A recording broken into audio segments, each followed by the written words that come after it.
സ്റ്റാൻഡേർഡിലെ ബയോളജിയുടെ second class ആണിന്ന് തുടങ്ങുന്നത്. First ക്ലാസ്സിലെ notes എല്ലാവരും കംപ്ലീറ്റ് ചെയ്തു എന്ന് ഞാൻ വിശ്വസിക്കുന്നു. നമ്മൾ സെക്കൻഡ് ക്ലാസ്സിലേക്ക് കയറുകയാണ്.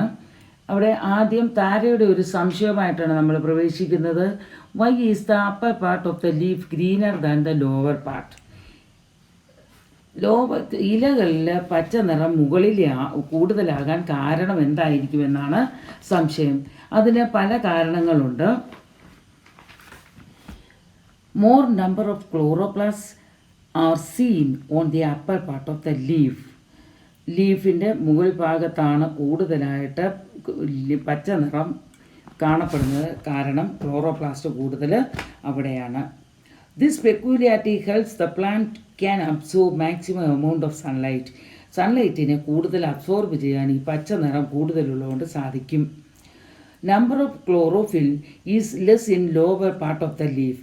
ഇലയുടെ അടിഭാഗത്ത് പച്ച നിറം കുറവാണ്. ക്ലോറോഫിൽ കുറവായതിനാൽ അവിടെ പച്ച നിറവും കുറവാണ്. Chlorophyll impart green colour to plants part. ക്ലോറോഫിലാണ് സസ്യങ്ങൾക്ക് പച്ച നിറം കൊടുക്കാൻ സഹായിക്കുന്നത്. അടുത്തതായിട്ട് page number 9 illustration 1-2 structure of chloroplast. ഹരിതകണത്തിൻ്റെ ഘടന. നിങ്ങൾ ആ ടെക്സ്റ്റ് ഒന്ന് ഓപ്പൺ ചെയ്ത് നോക്കുക. ഒരു ലീഫിൻ്റെ സ്ട്രക്ചറാണ് നമ്മൾ ആദ്യമായിട്ട് കാണപ്പെടുന്നത്. അതിലെ അപ്പർ എപ്പിഡെർമിസിനെയും ലോവർ എപ്പിഡെർമിസിനെയും ഇടയിൽ കാണുന്ന കോശങ്ങളിലാണ് ക്ലോറോഫിൽ കൂടുതലായിട്ട് നമ്മൾ കാണപ്പെടുന്നത്. അത് ഇലയുടെ മുകൾ ഭാഗത്ത് അത് ക്ലോസ്ലി പാക്ഡ് ആണ്, വളരെ ഇടുങ്ങിയാണ് സ്ഥിതി ചെയ്യുന്നത്. അവിടെ ക്ലോറോഫിൽ കൂടുതലായി കാണപ്പെടുന്നു ഇലയുടെ അടിഭാഗത്തേക്കാൾ. അടിഭാഗത്താണ് stomata, the opening of the leaf കാണപ്പെടുന്നത്. അതിൽ തൊട്ട് ഭാഗമായിട്ട് നമ്മൾ കാണുന്ന ഒരു ടിപ്പിക്കൽ പ്ലാന്റ് സെല്ലാണ്. അതിനകത്ത് ഗ്രീൻ കളർ പാർട്ട് കാണുന്നു. ദാറ്റ് ഈസ് ക്ലോറോപ്ലാസ്റ്റ്, ഹരിതകണം. There are 3 parts, mainly 3 parts, double membrane and fluid part of the chloroplast stroma and packed membranous sacs grana. ഇലകളിൽ ഇരട്ട ഭിത്തിയുള്ള ഒരു സ്ഥലമുണ്ട്. അതിനുള്ളിലായിട്ട് ഹരിതകണത്തിലെ ദ്രാവക ഭാഗം സ്ട്രോമ കാണപ്പെടുന്നു. ആ ദ്രാവകത്തിനുള്ളിലാണ് ഗ്രാന കാണപ്പെടുന്നത്. സ്ഥരസഞ്ചികളുടെ അടുക്കുകളായിട്ടാണ് അവയെ കാണപ്പെടുന്നത്. Role of pigments in chloroplast. അതായത് പിഗ്മെൻറ്റ്സിൻ്റെ അതിൻ്റെ ഒരു ഇൻഫറൻസ് നിങ്ങൾക്ക് എഴുതാൻ നോക്കുമല്ലോ. അതിൻ്റെ ഇൻഫറൻസ് ആയിട്ട് ഈ പിക്ചറിൻ്റെ ഇല്ലുസ്ട്രേഷൻ 1-2 ഇൻഫറൻസ് ആയിട്ട് നിങ്ങൾ എഴുതേണ്ടതായിട്ട് ഒരു 3 പോയിൻ്റ് ഞാൻ പറയാം. അത് എഴുതണം. അത് നോട്ട്സ് പ്രിപ്പയർ ചെയ്യുമ്പോൾ നിങ്ങൾ ഇൻഫറൻസ് എന്ന് പറഞ്ഞ് വേണം തുടങ്ങാൻ. Parts of chloroplast. The chloroplast is an organelle with double layered membrane.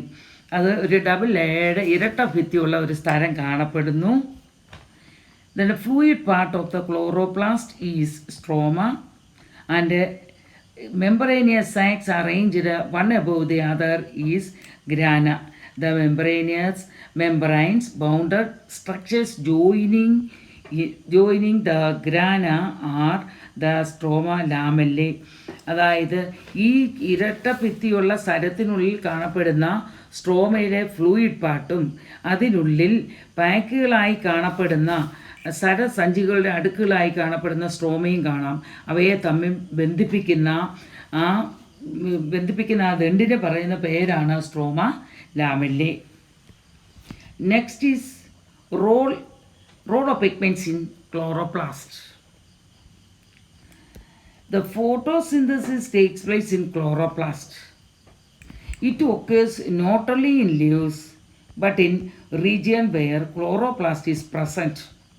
Chloroplast present ആയിരിക്കുന്ന പച്ച നിറം എവിടെയൊക്കെ ഉണ്ടോ അവിടെയൊക്കെ നമുക്ക് ഈ സസ്യങ്ങളിൽ ക്ലോറോപ്ലാസ്റ്റ് കാണപ്പെടും. പച്ച നിറമുള്ള ഭാഗങ്ങളിലെല്ലാം ഫോട്ടോസിന്തസിസ് നടത്താനുള്ള കഴിവ് ഇവയ്ക്കുണ്ട്. Pigments that absorb sunlight are found in the grana of chloroplast. ഈ ക്ലോറോപ്ലാസ്റ്റ് ഉള്ള ഭാഗത്ത് പ്രകാശത്തെ കൂടുതലായിട്ട് ആഗിരണം ചെയ്യുവാൻ ഇലയ്ക്ക് സാധിക്കും.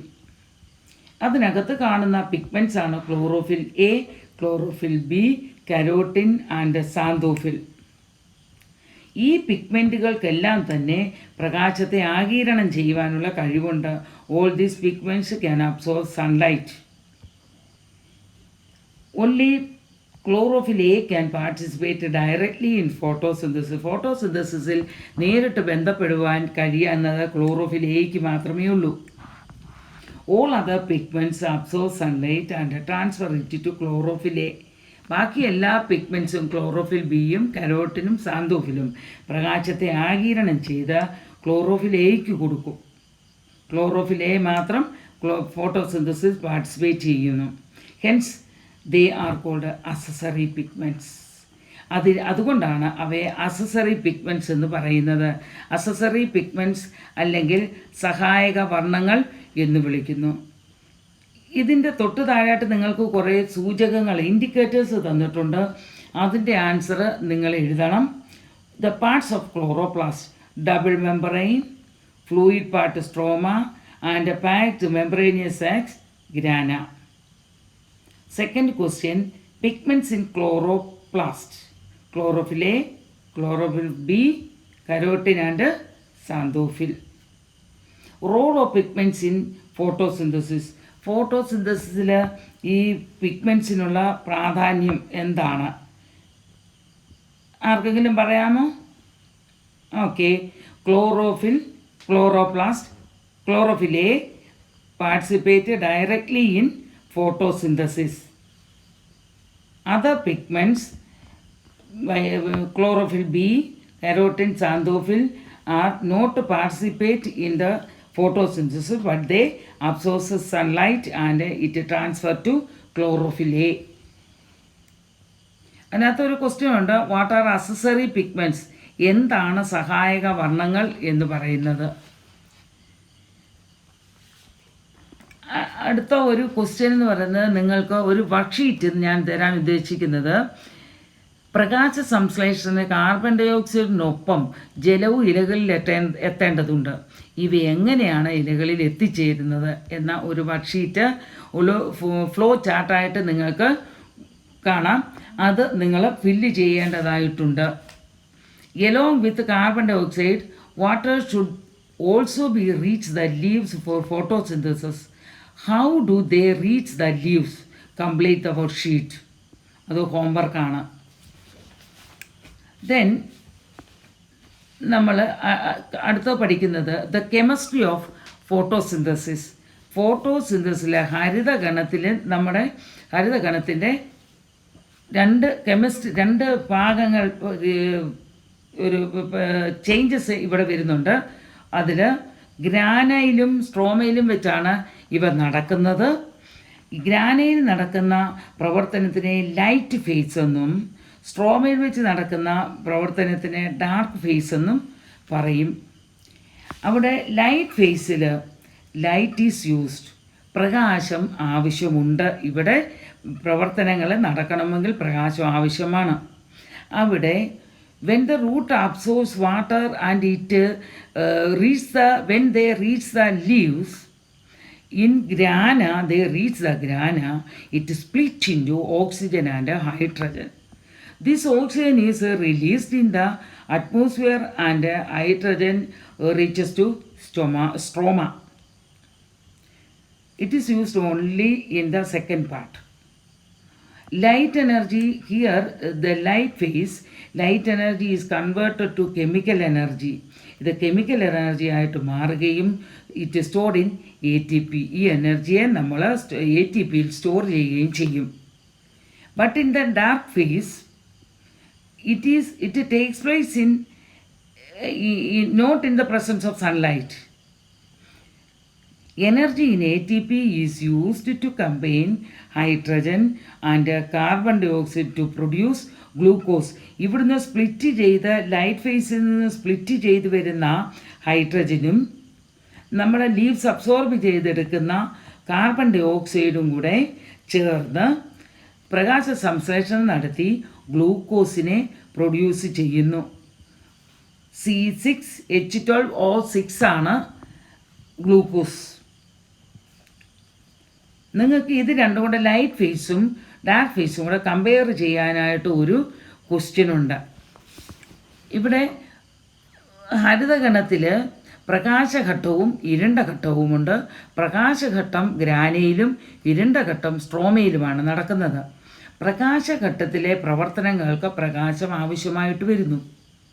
ഇത് ജലം വേര് വലിച്ചെടുക്കുന്ന ജലം ഇലകളിലെത്തുമ്പോൾ അവിടുത്തെ ഗ്രാനയിൽ വെച്ച് ഈ ജലത്തെ വിഘടിപ്പിച്ച് ഓക്സിജനും ഹൈഡ്രജനുമാക്കി മാറ്റുകയും ഓക്സിജനെ അന്തരീക്ഷത്തിലേക്ക് റിലീസ് ചെയ്യും, പുറന്തള്ളുകയും ഹൈഡ്രജനെ സെക്കൻഡ് പാർട്ട് സ്ട്രോമയിലേക്ക് ഇരുണ്ട ഘട്ടത്തിൽ ആവശ്യത്തിനായിട്ട് അവയെ അവിടേക്ക് മാറ്റുകയും ചെയ്യും, സ്ട്രോമയിലേക്ക് മാറ്റുകയും ചെയ്യും.